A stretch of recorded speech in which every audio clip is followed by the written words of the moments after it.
नमस्कार दोस्तों। चैप्टर शुरू करने वाले हैं हम क्लास 12th का। और आगे भी और भी कई कोर्सेज में, कई जनरल नॉलेज एग्ज़ाम में, कई कंपटीशंस में ये सारी चीज़ें पूछी जाती हैं। तो मेनली हम कर रहे हैं एनसीईआरटी में क्लास 12th का जो टॉपिक है हमारा दक्षिण एशिया वाला, उसको आज हम कवर करेंगे। तो सबसे पहली बात, जो सवाल है हमारे पास कि दक्षिण एशिया में कौन कौन से देश आते हैं इसमें।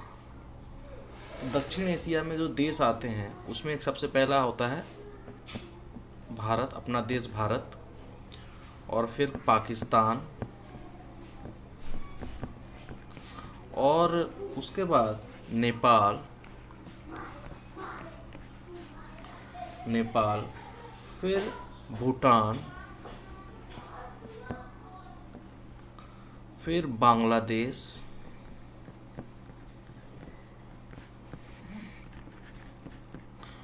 फिर श्रीलंका,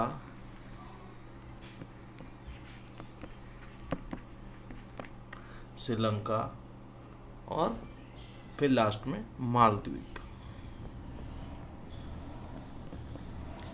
दोस्तों, ये ध्यान देने वाली बात है कि भारत और पाकिस्तान और नेपाल, भूटान, बांग्लादेश, श्रीलंका, मालदीव, ये सातों देश जो हैं वो दक्षिण एशिया के देश हैं।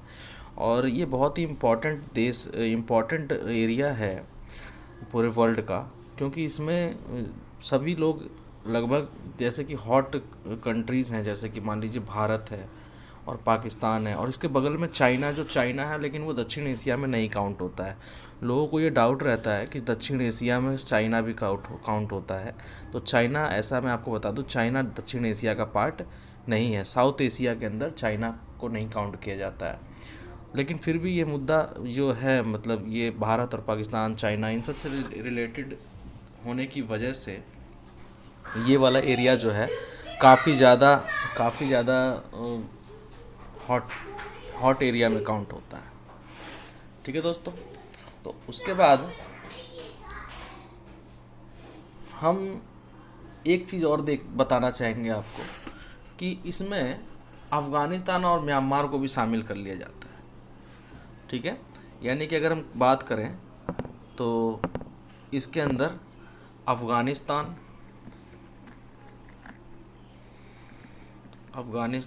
और म्यांमार को भी अब ऐड कर लिया जाता है।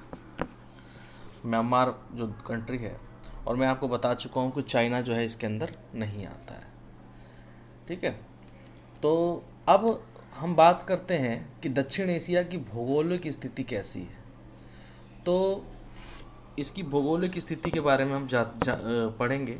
भौगोलिक स्थिति जो दक्षिण एशिया की कैसी है, तो इसमें जो उत्तर में जो है विशाल हिमालय पर्वत श्रृंखला है। ठीक है, जो इसके नॉर्थ पार्ट में जो है, दक्षिण एशिया के नॉर्थ पार्ट में जो है हिमालय श्रृंखला है, हिमालय पर्वत श्रृंखला। ठीक है दोस्तों। और फिर दक्षिण का हिंद महासागर है, हिंद महासागर।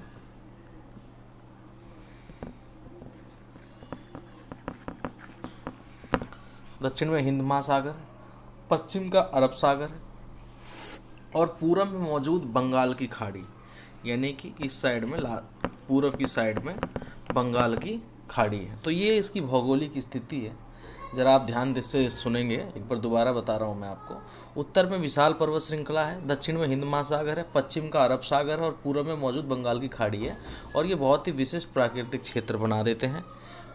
और यहाँ पे देखिए, लैंग्वेज और सामाजिक जो सिमिलैरिटीज़ हैं, लगभग बहुत हद तक हम लोग मिलते हैं।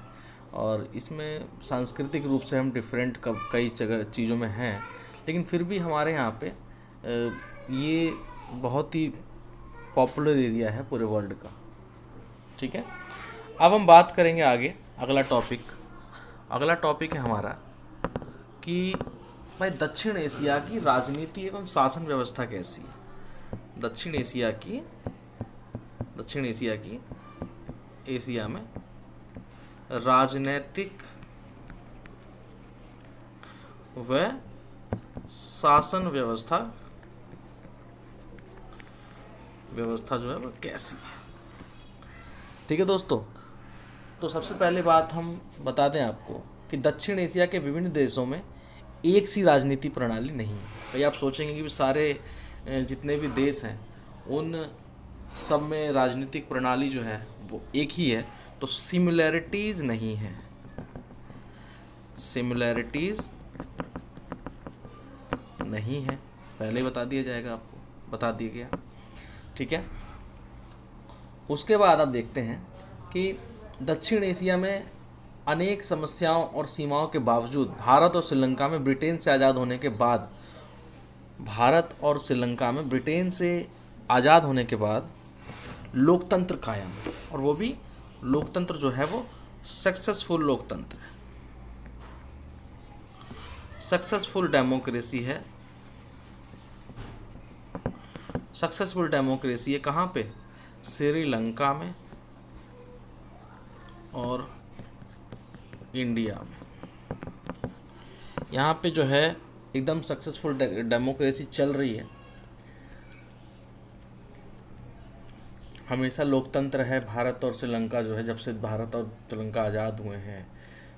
पाकिस्तान और बांग्लादेश में लोकतंत्र तांत्रिक और सैनिक दोनों तरह के नेताओं का शासन रहा है। अब देखिए पाकिस्तान और बांग्लादेश में जो आप कह रहे हैं, हम पढ़ेंगे कि भाई पाकिस्तान और बांग्लादेश में जो है दोनों तरह के शासन व्यवस्था रही है। इसमें आपका सैनिक शासन भी रहा है और लोकतंत्र भी रहा है। तो पाकिस्तान और बांग्लादेश जो है वो लोकतंत्र दोनों रहे हैं। ठीक है, अब हम बात करते हैं भूटान में कैसा शासन व्यवस्था है। तो भूटान में जो है, भूटान में राजतंत्र है।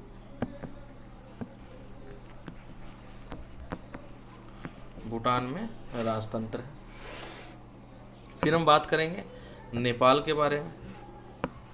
नेपाल की कैसी स्थिति है? तो नेपाल में 2006 तक संवैधानिक राजतंत्र था और बाद में लोकतंत्र की बहाली हो गई। यानी कि 2006 तक जो है वो वहाँ पर संवैधानिक राजतंत्र था और उसके बाद से आफ्टर 2006 जो है वहाँ पर लोकतंत्र की बहाली हो गई, डेमोक्रेसी आ गई। ठीक है, वहाँ डेमोक्रेसी आ गई। फिर अब हम बात करते हैं कि मालदीव में क्या था। मालदीव में क्या है? तो मालदीव में देखिए 1968 तक जो है यहाँ पे एक सल्तनत हुआ करती थी। ठीक है, एक सल्तनत हुआ करती थी, लेकिन उसके बाद अब यहाँ पर लोकतंत्र की स्थापना है। ठीक है, लोकतंत्र।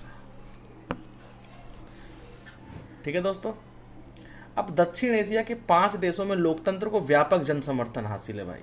ठीक है, जो दक्षिण एशिया के 5 देश ऐसे हैं, दक्षिण एशिया के 5 देश ऐसे हैं जिसमें लोकतंत्र जो है व्यापक समर्थन हासिल है।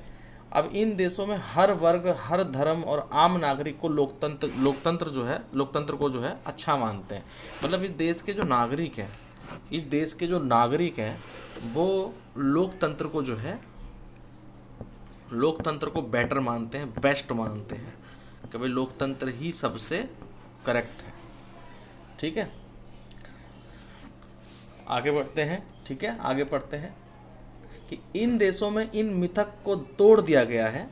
एक चीज़ ध्यान रखना कि जब हम देश में आज़ाद हुए थे, मतलब अंग्रेज़ों के शासन व्यवस्था को तोड़ दिया था हमने, आज़ादी मिल गई थी हमें, तो पूरा विश्व जो है, पूरा वर्ल्ड जो है हमें देख रहा था कि भाई ये तो गरीब है, अभी अभी आज़ाद हुए हैं, ना कोई एक्सपीरियंस है, कुछ नहीं है भाई। ऐसी मान्यता थी कि भाई केवल रिच कंट्री में ही डेमोक्रेसी फल फूल सकता है। ठीक है, लेकिन ऐसा नहीं हुआ। जब देश आज़ाद हो गया तो उसके बाद भारत ने ये करिश्मा कर दिखाया कि भाई भारत में डेमोक्रेसी एकदम सक्सेसफुली आज तक चल रहा है। तो अब हम बात करते हैं कि भाई दक्षिण एशिया में शामिल देशों की क्या समस्याएं हैं। ठीक है, क्या प्रॉब्लम्स हैं। तो पहला नंबर की जो प्रॉब्लम हम बताएं आपको वो है संघर्षों वाला क्षेत्र है। संघर्षों वाला वाला क्षेत्र है। उसके बाद इसमें हमेशा लगभग सीमा विवाद का चलता रहता है, सीमा विवाद चलती रहती है। उसके बाद नदी जल विवाद है यहाँ पे, नदी जल का विवाद है यहाँ पे, ठीक है। फिर विद्रोह संघर्ष होते रहते हैं यहाँ पे, जैसे श्रीलंका में देखते हैं आप, तमिल और सिंगली वगैरह। फिर यहाँ पे आप देखेंगे कि जातीय संघर्ष भी बहुत ज़्यादा है, जातीय संघर्ष जो है यहाँ पर इस इलाके में बहुत है। फिर इसी वजह से एक प्रॉब्लम ये है कि ये इस इलाकों को संवेदनशील माना जाता है, संवेदनशील माना जाता है, ठीक है दोस्तों। तो अब हम बढ़ेंगे आगे, अब हम थोड़ा स्पेशल कंट्रीज़ के बारे में देख लें। स्पेशल कंट्रीज़ का मतलब है कि भाई जिसके बारे में हमें जानना अच्छा लगता है और ज़रूरी भी है जानना। तो ज़रा आप देखते हैं आगे। तो जो आगे की स्थिति है उसमें हम बात करेंगे पाकिस्तान की। तो जो पाकिस्तान था, मतलब था नहीं है अभी, पाकिस्तान जो है वहाँ पे भाई इनसे एक तो जब ये बंटवारा हो गया हिंदुस्तान और पाकिस्तान का, तो यहाँ पे जो शासन रहा है वो भाई एक तो आर्मी का शासन रहा है, यानी सेना का शासन रहा है, एंड फिर प्लस में डेमोक्रेसी भी रही है यहाँ पे। डेमोक्रेसी का मतलब है लोकतंत्र भी रहा है यहाँ पे।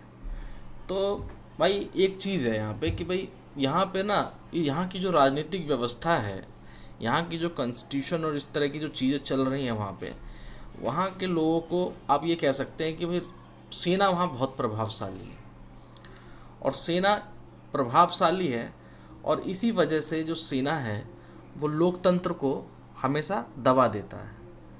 और इसी वजह से आप कह सकते हैं कि बांग्लादेश का भी उदय हुआ। मतलब भाई एक्चुअली क्या था कि पाकिस्तान में धर्म गुरु जो है वो काफ़ी ज़्यादा प्रभावी है, और लोकतंत्र, आपको पता है कि लोकतंत्र जो है वो दरिया दिली, मतलब ओपन रहता है, मतलब जिसमें क्या जनता को समर्थन करना, जनता के द्वारा चुनना, सब कुछ ये वो। तो इससे उन्हें लगता है कि ऐसे में क्या होगा कि भाई हम कमज़ोर रहेंगे, उन्हें लगता है ऐसा कि हम कमज़ोर रहेंगे, और इसलिए वहाँ पे सेना को मजबूत माना जाता है, और इसीलिए ज़्यादातर सेना को ही फेवर में कर लिया जाता है। तो कुल मिलाकर के कई बार वहाँ पे लोकतंत्र बना और लोकतंत्र टूटा, ऐसा हाल रहा। तो हम देखते हैं और भी पढ़ेंगे इसके बारे में। सर्वप्रथम देश की जो बागडोर है जनरल आयूब खान ने ले ली थी, ठीक है। जनरल आयूब खान ने सबसे पहले, जनरल आयूब खान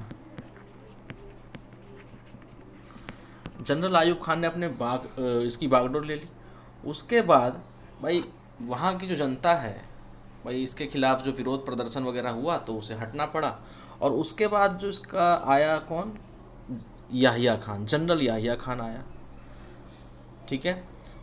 और उसके बाद जनरल याहिया खान के बाद जियाउल हक आया, जनरल जियाउल हक, ठीक है। आप नोट करते रहिए, कॉपी को लेके बैठिए साथ में, कॉपी को साथ में लेके बैठेंगे तो नोट भी करते रहेंगे, तो उसका एक नोट्स तैयार हो जाएगा।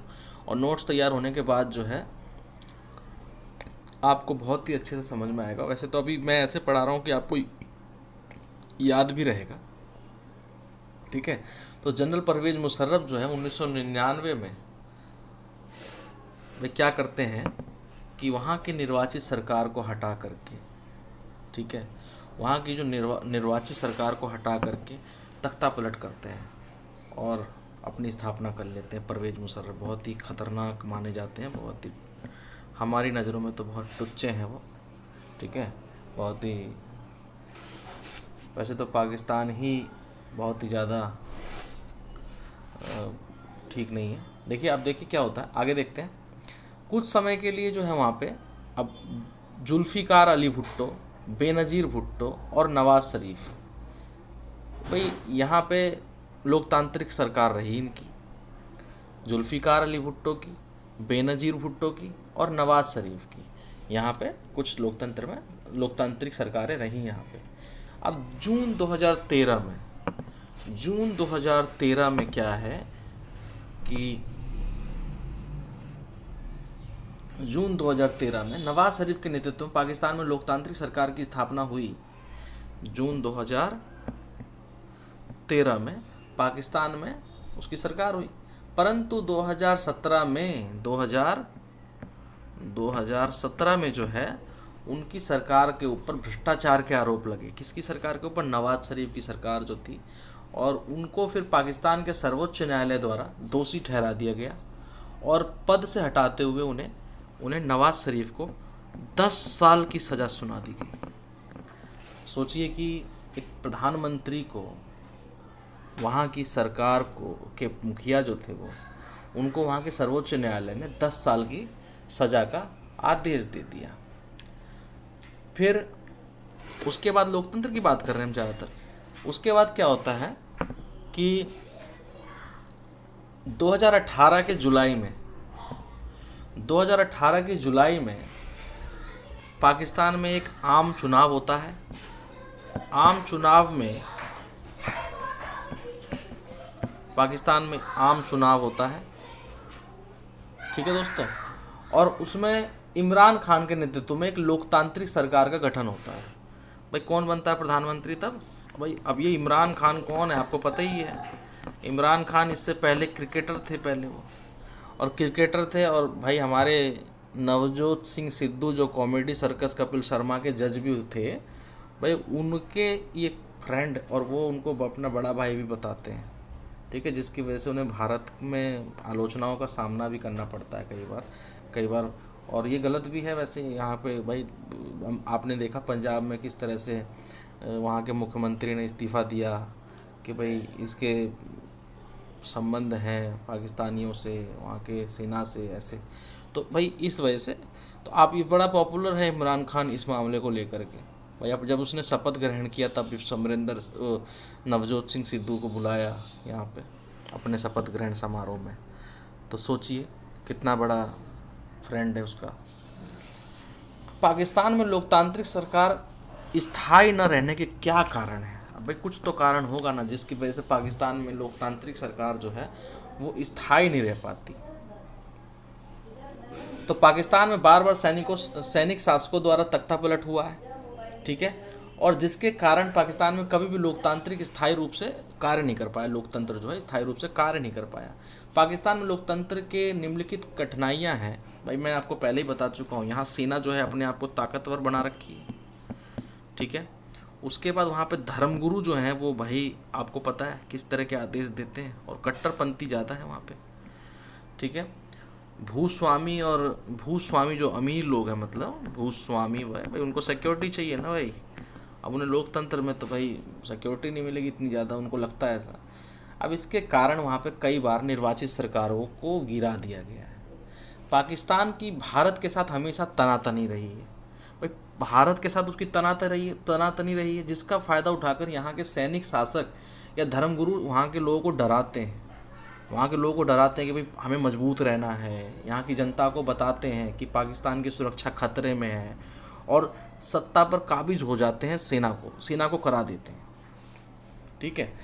तो ये डर दिखा करके, जैसे कि डर दिखा करके आपको पता है बहुत कुछ कराया जा सकता है। पाकिस्तान में अधिकांश संगठनों द्वारा सैनिक शासनों को जायज़ ठहराया गया है। भाई वहाँ पे अधिकांश ज़्यादातर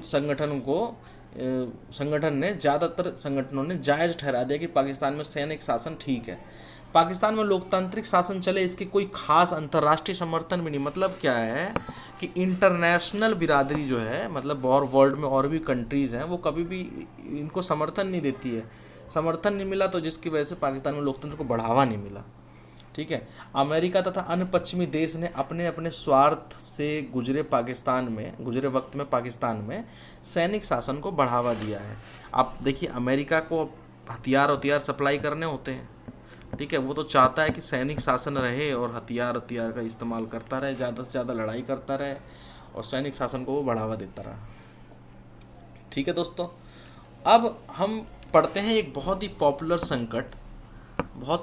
संकट है बांग्लादेश संकट। अब ये बांग्लादेश संकट जो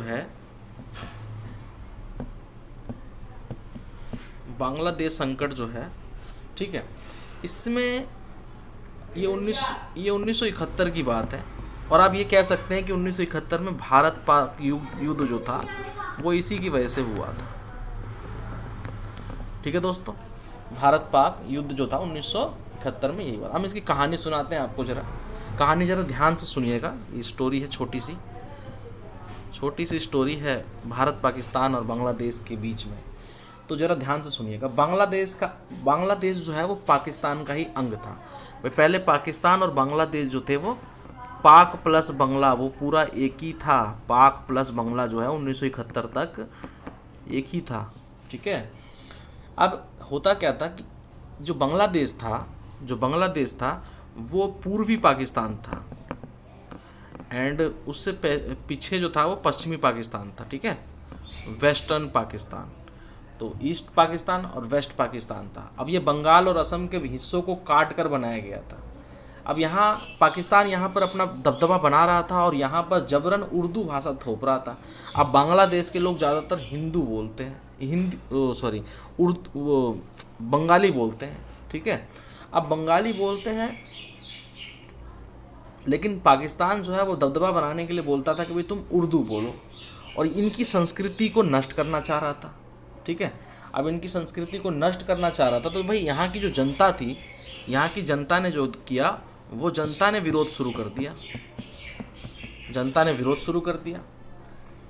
अब पाकिस्तान पश्चिमी पाक के खिलाफ शेख मुजिर बुरहमान के नेतृत्व में जन संघर्ष छिड़ गया। ठीक है, अब शेख मुजीब की पार्टी अवामी लीग को वहाँ 1970 में सभी सीटों पर विजय मिली। शेख मुजीब को गिरफ्तार कर लिया गया और याहिया खान के दौर में पाक सेना ने बंगाली जनता के आंदोलन को कुचलने की कोशिश की।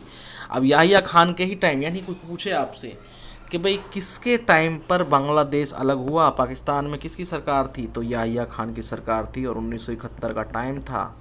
ठीक है, 1971 का टाइम था, और ये जो शेख मुजीब जीत गए थे हर जगह से। अब जीतने के बाद क्या था, याहिया खान ने उन्हें कुछ बंगाली जनता के आंदोलन को कुचलने की कोशिश की। ठीक है, हजारों लोग मारे गए तथा लाखों शरणार्थी भारत आ गए। इस समस्या को देखकर भारत ने पूर्वी पाक को समर्थन कर दिया, और भारत ने जब ये समर्थन कर दिया तब हुआ हमारा भारत पाक युद्ध 1971 में, और उसके बाद बांग्लादेश जो है एक स्वतंत्र राष्ट्र बनकर उभरा। बांग्लादेश स्वतंत्र राष्ट्र बनकर उभरा।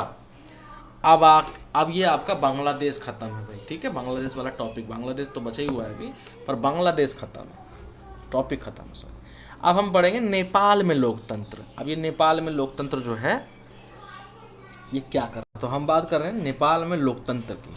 तो नेपाल में जो लोकतंत्र, आपको पता ही है कि नेपाल में लंबे समय तक राजा और लोकतंत्र समर्थकों में जद्दोजहद चलती रही। ठीक है, अब वहाँ की राजनीति में माओवादी भी बहुत प्रभावी हो गए हैं। भाई वहाँ की जो राजनीति में माओवादी जो है वो बहुत ही ज़्यादा प्रभावी हो गए हैं। जो माओवादी होते हैं वहाँ पे वो बहुत ज़्यादा प्रभावी हैं वहाँ पे।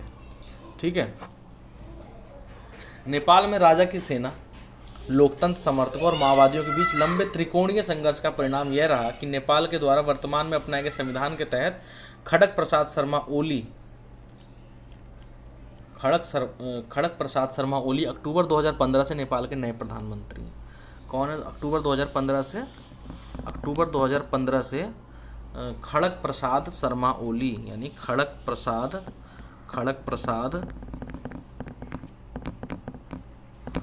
शर्मा ओली। ठीक है,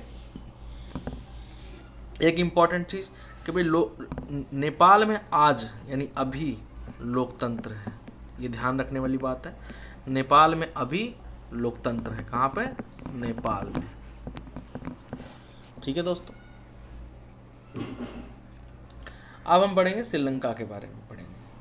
ठीक है, अब श्रीलंका के बारे में देखते हैं। श्रीलंका 1948 में स्वतंत्रता प्राप्त कर लेता है। श्रीलंका में जो स्वतंत्रता प्राप्ति मिली है वो उसको 1948 में मिली है श्रीलंका को। ठीक है, भारत को 1947 में, उसको 1948 में।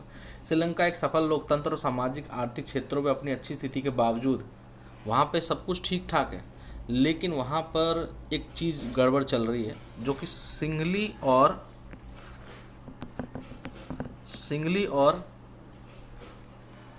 तमिल लोगों का जो है वहाँ पे समुदायों के बीच में जातीय संघर्ष रहा है। अब ये सिंगली कौन है और तमिल कौन है, ठीक है। अब सिंगली कौन है और तमिल कौन है, तो सिंगली है जो श्रीलंका के मूल निवासी हैं, यानी सिंगली है जो श्रीलंका के मूल निवासी हैं, ठीक है। एंड जो तमिल है वो भारत से जाकर बसे हैं वहाँ पर भाई, वहाँ पे भारत से जाकर श्रीलंका में बसे हैं। तो इसी वजह से श्रीलंका में जातीय संघर्ष चलता रहता है। अब एक इम्पॉर्टेंट पॉइंट जो कि आपको पता होना चाहिए, श्रीलंका का पुराना नाम क्या था। श्रीलंका का पुराना नाम जो था वो सिलोन था। श्रीलंका का पुराना नाम जो था वो सिलोन था, ठीक है। अब ये संघर्ष मुख्य रूप से तमिलों द्वारा श्रीलंका में अलग राष्ट्र की मांग एवं संसाधनों पर अधिकार के लिए था। भाई जो तमिल है वहाँ पे वो अलग राष्ट्र का निर्माण के लिए मांग कर रहे हैं। वही दूसरी ओर सिंगली समुदाय द्वारा लगातार उनकी इस मांग को विरोध किया जा रहा है। उस मांग का मई 2009 में श्रीलंकाई सेना द्वारा लिट्टे प्रमुख प्रभाकरण के मारे जाने के पश्चात श्रीलंका में वर्षों से चले आ रहे गृह युद्ध की समाप्ति हुई, ठीक है। काफ़ी सालों से गृह युद्ध चल रहा था एक तरह से। दक्षिण एशिया के दो बड़े देश भारत पाकिस्तान के आपसी संबंध शुरू से ही तनावपूर्ण है भाई, ठीक है। भारत और पाकिस्तान के जो संबंध है वो शुरू से ही तनावपूर्ण है।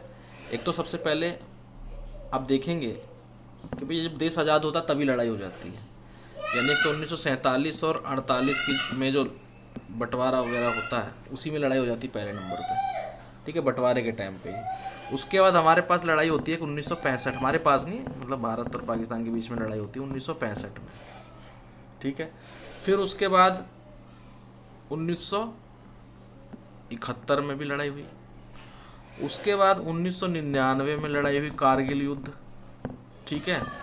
अब भाई कैसे इतनी लड़ाइयाँ होने के बावजूद भी कैसे लोग रह रहे हैं, तो इसका मतलब ये है कि भाई तनावपूर्ण स्थिति तो है।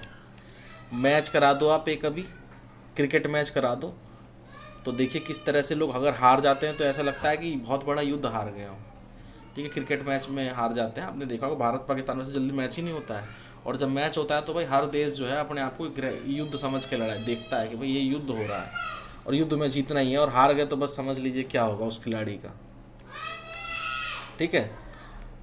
श्रीलंका की आर्थिक स्थिति देखते हैं जरा। श्रीलंका की आर्थिक स्थिति कैसी है। गृह युद्ध होने के बावजूद भी श्रीलंका ने बहुत तेज़ी से गति की, विकास गति उसकी बहुत अच्छी है, यानी अप है, बढ़िया है। श्रीलंका जनसंख्या नियंत्रण के मामले में सबसे सफल रहा है, पॉपुलेशन कंट्रोल भी कर रहा है। भारत में देखिए कैसे पॉपुलेशन बढ़ रहा है, वहाँ पॉपुलेशन कंट्रोल भी है, ठीक है, कंट्रोल कर लिया उसने। उसके बाद दक्षिण एशिया में सभी देशों में से श्रीलंका ने सबसे पहले अपनी अर्थव्यवस्था का उदारीकरण किया। भाई श्रीलंका ने सबसे दक्षिण एशिया में जितने भी देश हैं उस सब में ग्लोबलाइजेशन जो है सबसे पहले भाई श्रीलंका ने किया। वाह गजब, ठीक है दोस्तों। श्रीलंका का प्रति व्यक्ति सकल घरेलू उत्पाद भी दक्षिण एशिया में सबसे ज़्यादा है, ध्यान रखिएगा। श्रीलंका का प्रति व्यक्ति सकल घरेलू उत्पाद भी दक्षिण एशिया में सबसे ज़्यादा है। अब आगे बढ़ते हैं हम मालदीव में, ठीक है। अब मालदीव में 1965 तक मालदीव में ब्रिटिश सरकार के अधीन रहा वही मालदीव जो है। अब मालदीव जो है बहुत ही अच्छा है, देखिए 1965 तक मालदीव ब्रिटिश सरकार के अधीन रहा। 1965 तक ब्रिटिश सरकार ने किसी को नहीं छोड़ा, सबको गुलाम बनाया खुद, मतलब कभी भी, लेकिन फिर भी महाशक्ति अमेरिका है। 1965 में मालदीव को ब्रिटिश सरकार से आज़ादी मिली और राजा मोहम्मद फरीद दीदी के अधीन यह एक सल्तनत बन गया। कहने का मतलब ये है कि भाई 1965 तक तो ब्रिटिश के अधीन रहा, जब आज़ादी मिल गई ना तो वहाँ पे 1965 में मालदीव को ब्रिटिश शासन से आज़ादी मिली 1965 में, लेकिन राजा मोहम्मद फरीद दीदी, क्या नाम था उसका, राजा मोहम्मद फरीद दीदी। अब ये दीदी भी थी और राजा भी थी, दोनों चीज़ थी, तो अब समझ नहीं आ रहा क्या थी, सो ओनली फॉर जोक, ठीक है। अब उसके बाद ये एक सल्तनत बन गया, राजा आ गया ना वहाँ पे, सल्तनत बन गया। और 1968 में सल्तनत ख़त्म कर दिया गया, ठीक है। और 1968 के बाद से यहाँ पे लोकतंत्र है, ठीक है दोस्तों। अब आगे बढ़ते हैं भूटान के बारे में। भूटान अपना जो है करीबी है बहुत।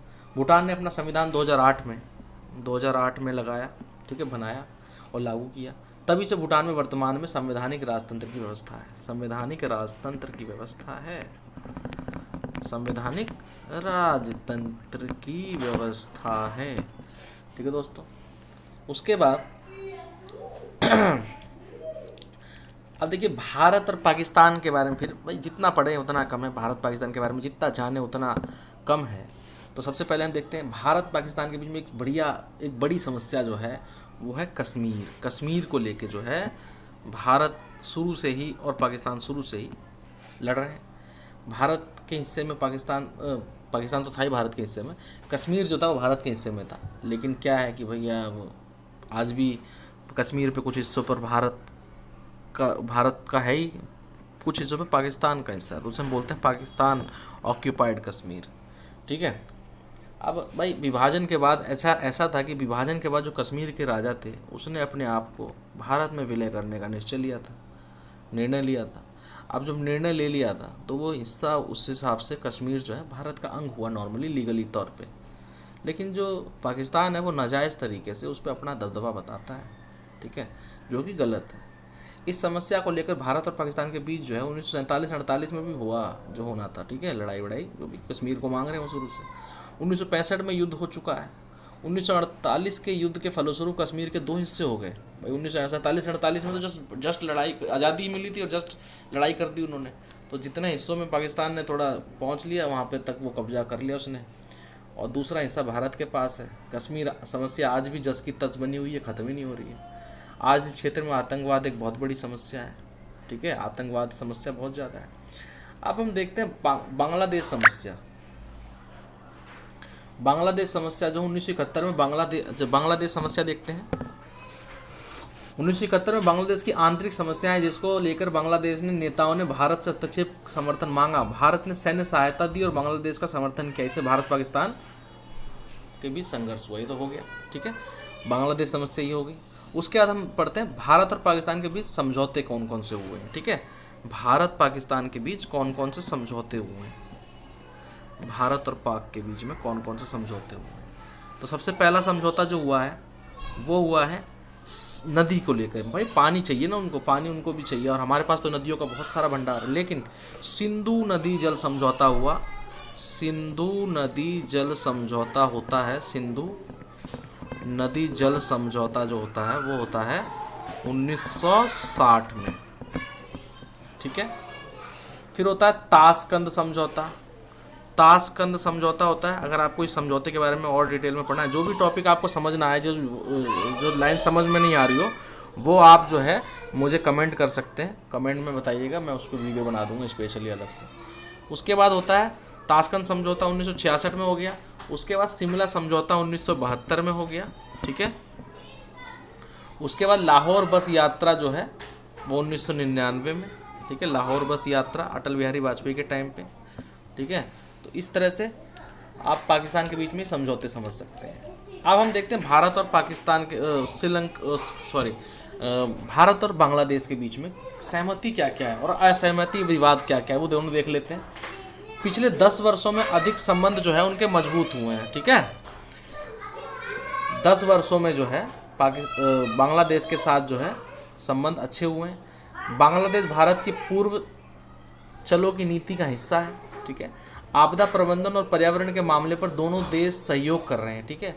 और व्यापार जो है दोनों के बीच में, व्यापार तो बढ़ा ही है। ये सारी चीज़ होती पॉजिटिव, ठीक है। अब कुछ नेगेटिव देखते हैं जरा। भाई सबसे बड़ी बात नेगेटिव है जो गंगा और ब्रह्मपुत्र नदी के जल में हिस्सेदारी को लेकर मतभेद है दोनों के बीच में। भाई गंगा और ब्रह्मपुत्र पुत्र नदी को लेकर हिस्सेदारी मांग रहा है वो, ठीक है। भारत में अवैध अप्रवास जिसका बांग्लादेश खंडन करता है, ठीक है, ये चीज़ है। भाई कुछ बांग्लादेशी जो है यहाँ के रहते हैं, ठीक है। भारत विरोधी कट्टरपंथ आतंकवाद को बांग्लादेश की ज़मीन से फैलना वो हो रहा है। सेना को पूर्वोत्तर की तरफ जाने के लिए रास्ता नहीं देना, मतलब वो उनकी तरफ जाने के लिए, उधर पूर्वोत्तर की तरफ जाने के लिए, पूर्वोत्तर की तरफ जाने के लिए रास्ता नहीं दे रहा। म्यांमार को बांग्लादेश इलाके से होकर भारत की प्राकृतिक गैस निर्यात न करने देना, मतलब कहने का मतलब म्यांमार में अगर हम भारत जो है गैस अगर देना चाहता है तो बांग्लादेश का विरोध करता है। देखते हैं कि भारत की पूर्वोत्तर के राज्यों के साथ, पूर्वोत्तर के देशों के साथ पूर्वोत्तर चलो की नीति कैसी रही। तो भारत सरकार ने एक पॉलिसी अपनाई, पूरब चलो की नीति। पूरब नीति, पूरब चलो की नीति इसलिए अपनाई क्योंकि भारत सरकार ये चाहती थी कि भाई हम सभी मिलकर पूर्व एशियाई देशों के साथ अच्छे संबंध बनाएं और उस सभी मिलकर के हम लोग एक अपने जो आर्थिक स्थिति है, सुरक्षा है, इन सब जो भी संवेदनशील मुद्दे हैं, इन सब पे हम खुल के एक दूसरे का समर्थन करें, साझा खतरों की पहचान करें भाई कि हमारे देश में ऐसा क्या क्या है जो दोनों ही सभी देशों में समान खतरा है इन चीज़ों से, तो उन सब के खिलाफ मिल करके सभी को लड़ना होगा। तो इस तरह से हमने इसके अंदर इंडोनेशिया, म्यांमार, यानी म्यांमार, ठीक है दोस्तों, म्यांमार, इंडोनेशिया, ठीक है, इंडोनेशिया है, सिंगापुर है, मलेशिया है, ठीक है, इन सब से हम संबंध साधते हैं और अच्छे संबंध बनाने की कोशिश करते हैं। तो अब हम पढ़ेंगे कि भारत के नेपाल के साथ कैसे संबंध है। भारत और नेपाल के बीच मधुर संबंध है भाई, दोनों के बीच में, यानी इंडिया और नेपाल के बीच में कैसे संबंध है। दोनों ही भाई एक दूसरे के देश में बिना वीज़ा के आ जा सकते हैं, दोनों बिना वीज़ा के आ जा सकते हैं। लेकिन देखिए कभी कभार थोड़ा बहुत मनमुटाव होता है व्यापार को लेके। दूसरी बात है कि भाई भारत को इसका चाइना के साथ दोस्ती करना अच्छा नहीं लगता है, ठीक है, कई बार आपत्ति जताई है। नेपाल सरकार भारत विरोधी तत्वों के खिलाफ कदम नहीं उठाती है, इससे भी जो है भारत सरकार नाखुश है, ठीक है दोस्तों। बहरहाल भारत नेपाल के संबंध एकदम मजबूत हैं और शांतिपूर्ण हैं। विभेदों के बावजूद दोनों देशों में व्यापार, वैज्ञानिक सहयोग, साझे प्राकृतिक संसाधन, बिजली उत्पादन, जल प्रबंधन, ग्रिड के मसले पर एक साथ है।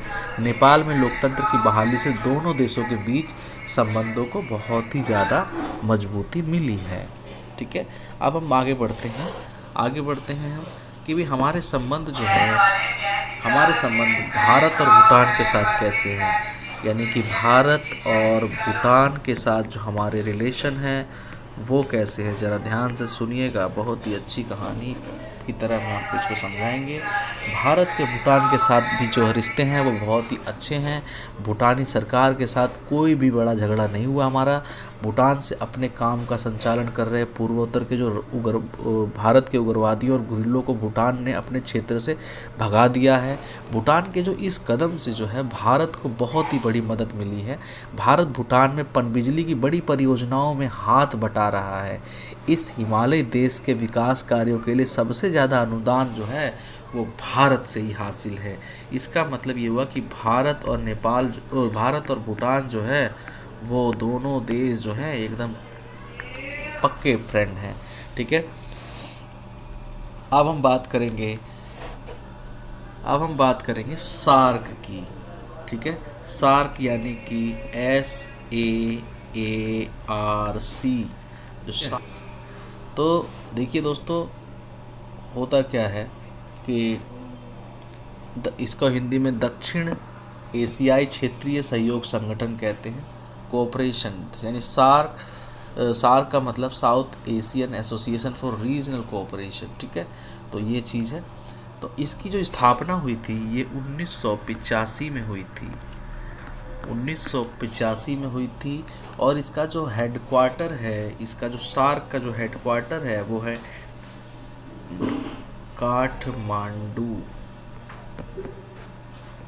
काठमांडू में और है, और ये नेपाल की राजधानी है, ठीक ठीक है। तो इसका जो हेडक्वार्टर है वो नेपाल की राजधानी है। आप ध्यान दीजिए कि इसके मेंबर कौन कौन से हैं, सार्क के मेंबर कौन कौन से हैं।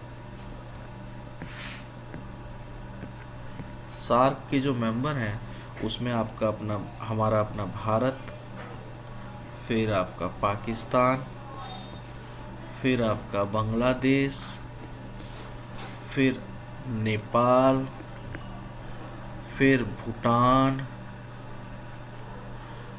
फिर श्रीलंका,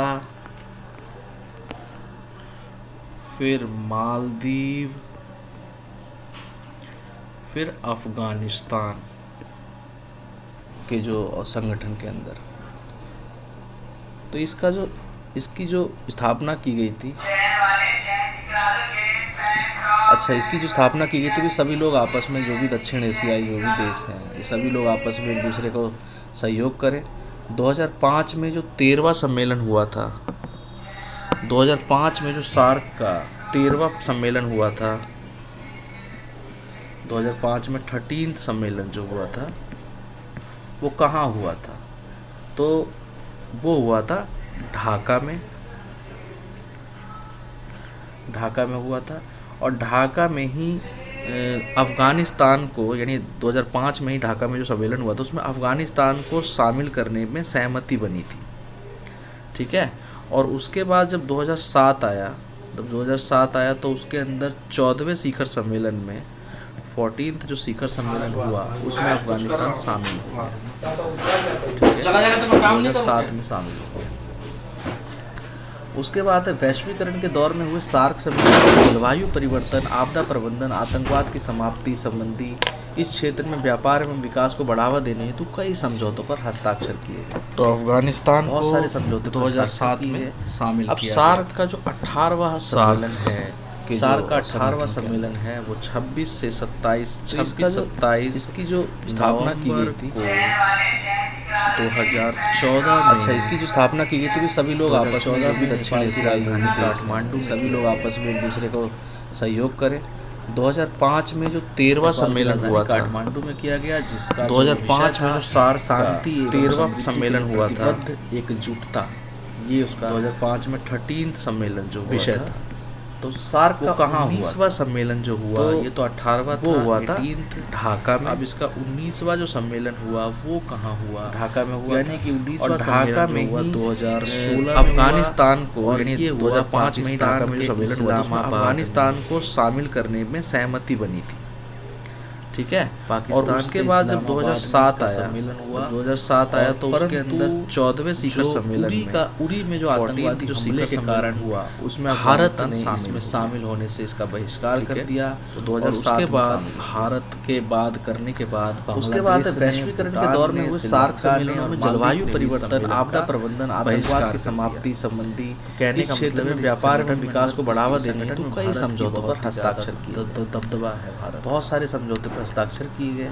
अब सार्क का जो 18वां सम्मेलन है, सार्क का उद्देश्य क्या है? सार्क का जो उद्देश्य है 26 दक्षिण एशिया में जीवन स्तर को, यानी लाइफ को 2014 में उठाना, यानी जीवन स्तर को ऊपर 2014 में नेपाल की राजधानी एशिया में आर्थिक विकास, सामाजिक प्रगति एवं सांस्कृतिक उन्नति किया गया, जिसका जो विषय था बढ़ावा, शांति एवं समृद्धि के लिए प्रतिबद्ध एकजुटता, ये उसका दक्षिण एशिया में सामूहिक आत्मविश्वास, आत्मनिर्भरता को बढ़ाना सम्मेलन जो हुआ, और ये तो 18वां समस्याओं को शांतिपूर्ण तरीके से उसका जो सम्मेलन हुआ वो कहाँ हुआ, ठीक है। तो ये उसके 19वां सम्मेलन जो हुआ 2016 में हुआ, कह लीजिए, और ये हुआ पाकिस्तान के इस्लामाबाद। ये जो है साउथ एशियन, पाकिस्तान के इस्लामाबाद में इसका सम्मेलन हुआ।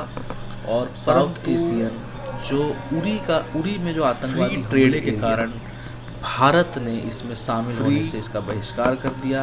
और उसके बाद भारत के बाद करने के बाद बांग्लादेश ने, भूटान ने, श्रीलंका ने और ये हुआ का भी सम्मेलन 2000 बहिष्कार कर दिया है। तो कहने का मतलब है इस संगठन में अंदर इस संगठन में भारत की बहुत ही ज़्यादा दबदबा है भारत का।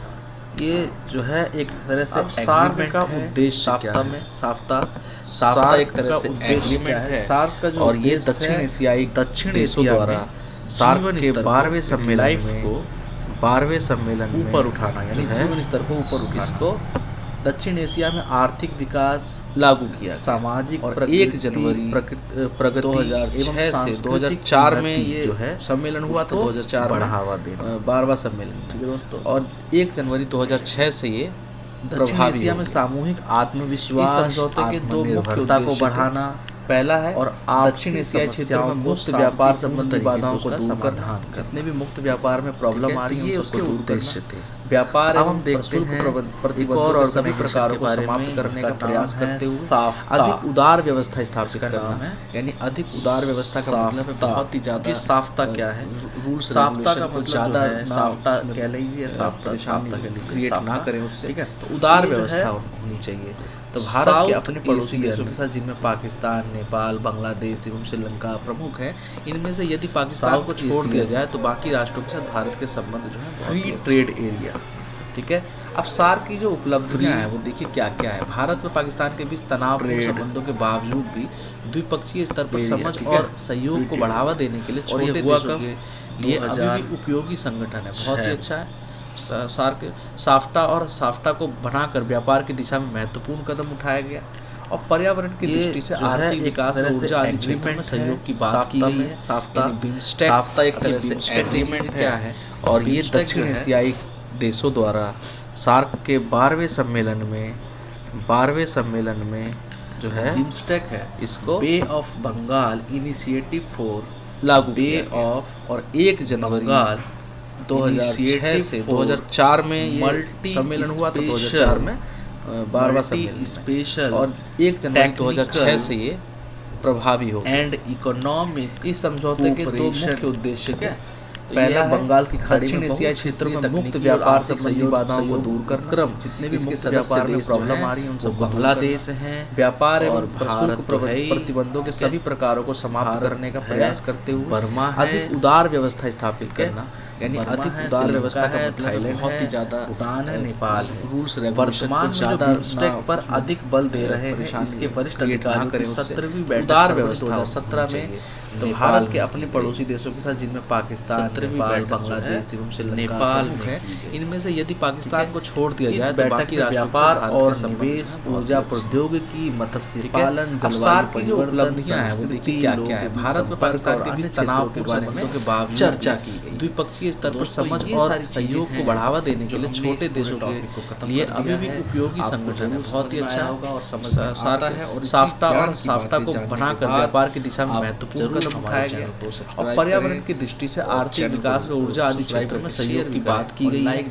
बिम्स्टेक, ये बिम्स्टेक देख लीजिए क्या है। जो भी बिम्स्टेक जो है इसके ऊपर वीडियो चाहिए वो वीडियो आप जरूर डालें। और दोस्तों आपको इस वीडियो में आपको कैसा लगा वो जरूर Bay of Bengal initiative for Bay of Bengal initiative for multi special technical and economic cooperation, ठीक है। तो ये है बंगाल की खाड़ी में बहु क्षेत्रीय तकनीकी और आर्थिक सहयोग उपक्रम। इसके सदस्य देश जो हैं वो बांग्लादेश हैं, और भारत तो है ही, ठीक है, भारत है, बर्मा है, ठीक है, बर्मा है, श्रीलंका है, थाईलैंड है, भूटान है, नेपाल है। वर्तमान में जो बिम्स्टेक पर अधिक बल दे रहे हैं, इसके वरिष्ठ अधिकारियों की 17वीं बैठक फरवरी 2017 में नेपाल में की गई। 17वीं बैठक जो है नेपाल में की गई, ठीक है। इस बैठक में व्यापार और निवेश, ऊर्जा प्रौद्योगिकी, मत्स्य पालन, जलवायु परिवर्तन, संस्कृति, लोगों के बीच संपर्क और अन्य क्षेत्रों के बारे में चर्चा की गई है। तो दोस्तों ये सारी चीज़ें हैं जो हमने इस पूरे टॉपिक को ख़त्म कर दिया है। आपको ज़रूर समझ में आया होगा और समझ में आता है, और इतनी ज्ञान की बातें जानने के बाद आप ज़रूर हमारे चैनल को सब्सक्राइब करें, और चैनल को सब्सक्राइब करके शेयर भी करें और लाइक भी ज़रूर करें। और जो भी टॉपिक आपको समझ नहीं आता है, जो भी टॉपिक आपको जिसके ऊपर वीडियो चाहिए वो वीडियो आप ज़रूर डालें। और दोस्तों आपको इस वीडियो में आपको कैसा लगा वो ज़रूर कमेंट में बताएं। Thank you so much, bye bye.